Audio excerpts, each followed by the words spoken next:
ኢትዮጵያም ዛሬ ክንፏ ተቆርጧል። ኢትዮጵያ ክንፏ ተቆርጣለች። ክንፏ ተቆርጧል። ክንፍ የላትም። በአንድ ክንፍ ነው ያለችው። ክብሯ ሁሉ የለም።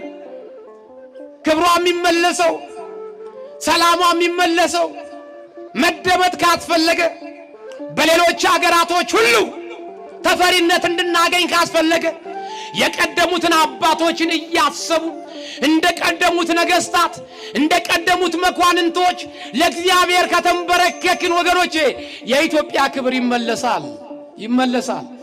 አለያ ግን አሁንም እኔ በልጥ እያልን ከሆነ ቅዱሳንን ኋላ ቀር እያደረግን እኔና እናንተን ግን ራሳችን ግንባር ቀደም እናረግን ከሆነ ከመከራ ወደ ድጥ ምንገባው። መከራው አያባራም፣ ስቃዩ አያባራም። ስቃዩ እንዲያባራ ካስፈለገ ግን እባክህ ጌታ ሆይ የአቡነ ተክለ ሃይማኖት አምላክ ተለመነን። ተስፋችንን ቆርጦ የጣለብንን ሰይጣን ከኛ ያርቅልን። የተቆረጠውን ተስፋችን ቀጥልልን። የተቆረጠብንን ፍቅር ቀጥልልን። መገፋፋትን፣ ጥላቻን፣ ዘረኝነትን